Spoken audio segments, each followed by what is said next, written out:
네, 여러분 안녕하세요. 오늘은 9월 6일 금요일입니다. 오늘도 좋아서 나누는 큐티 나눔 시간이고요. 네, 오늘 말씀은 여호수아 4장 1절에서 14절까지의 말씀입니다. 네, 오늘 이 말씀에는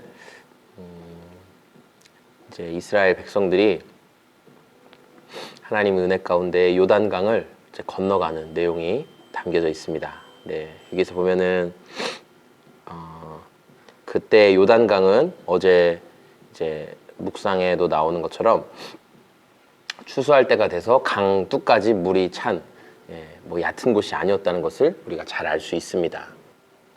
네, 그런 어려운 상황 가운데 하나님께서 주신 약속대로 믿음대로 이제 제사장들이 하나님의 약속의 궤를 메고 발을 내디딜 때 그 발을 지켜볼 때가 아니라 그냥 모세 때는 모세가 지팡이로 홍해 바다를 이렇게 가리키면 갈라졌는데 2세대 지도자인 여호수아는 제사장들이 언약의 궤를 메고 그 발이 물에 닿을 때 막 이렇게 뭐 닿으면서 갈라졌는지 물이 발가락이 세 번째 발가락이 잠겼을 때쯤에 물이 갈라졌는지 그까지는 모르겠어요. 하지만 믿음으로 발을 내딛었는데 물임에도 불구하고 발을 내딛었는데 물이 쫙 물러가면서 이제 마른 땅이 됐어요. 그래서 다 마른 땅으로 이스라엘 사람들이 다 지나갔어요.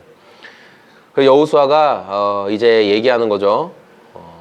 이제 각 지파마다 12이 지파마다 한 명씩 뽑아가지고 대표로 그래서 12사람을 뽑아서 처음에는 저 강 한가운데 이제 강 물이 사라졌으니까 강 바닥이 드러났잖아요.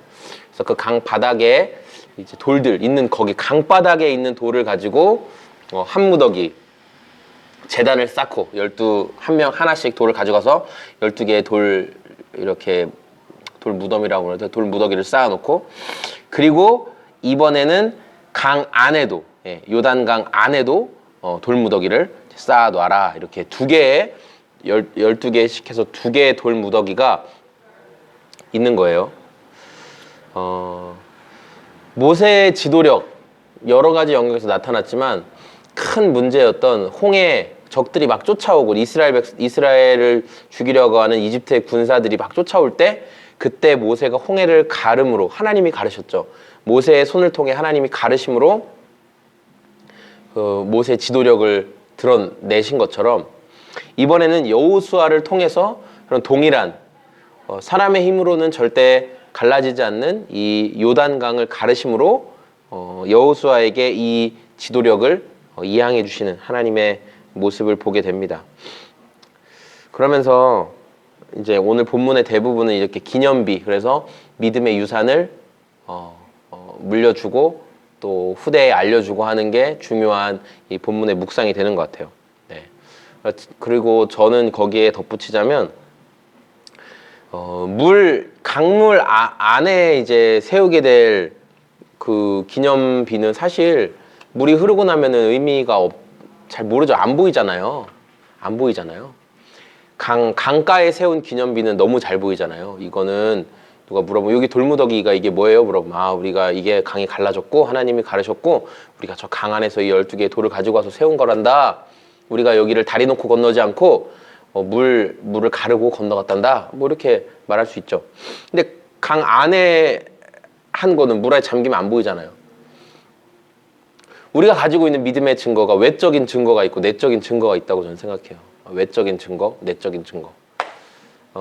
외적인 증거는 너무 중요하죠. 잘 보이니까 사람들한테. 사람들이 보고 아는. 그러나 내적인 증거, 내가 아는 하나님과 나와의 믿음의 약속, 믿음의 증거, 이것도 너무너무 중요하다는 거예요. 그래서 여러분 우리가 하나님과 나와 알고 있는 그런 믿음의 약속, 믿음의 증거, 은밀한 하나님과의 그런 관계 속에서 하나님이 행하셨던 것, 경험케 하셨던 것들을 우리가 소중하게 생각하고 놓치지 말아야 한다라는 것. 그래서 우리가 외적으로 지칠 때 있지만 우리 안에 하나님 주신 증거를 생각하고 기억할 때 또 새 힘 가지고 사는 거죠. 그래서 여러분 하나님과 이 받은 내적인 증거가 무엇이 있습니까? 그 증거를 소중하게 생각하시고 놓치지 마시고 또 그 증거가 좀 희미해진 것 같으면 그 증거가 선명해지는 장소로 또 나아가십시오. 뭐 그게 기도의 장소가 될 수도 있고 하나님 앞에 그 구하는 장소가 될 수 있고 예배의 장소가 될 수도 있고 아니면 내가 하나님의 그 은혜를 체험했던 어떤 그곳이 될 수 있죠. 한번 가보세요. 오랜만에 하나님의 은혜를 체험했던데 나의 믿음의 시작이었던데 뭐 어디든 좋으니까 거기에 가서 다시금 하나님과 나와의 관계를 돌아보고 정리하는 그런 저와 여러분의 오늘이 되었으면 좋겠습니다. 네, 감사합니다. 저는 지금까지 청주시 서원대학교 옆에 위치한 소금제작소 교회를 섬기고 있는 공장장이었고요. 태풍이 온다고 해서 천막도 걷고 또 제가 또 비염이 이렇게 심해지는 거 보니까 뭔가 일이 날 것 같긴 하네요. 예, 여러분 또 오늘도 주님 안에서 좋은 하루 보내시고 행복하십시오. 안녕히 계세요.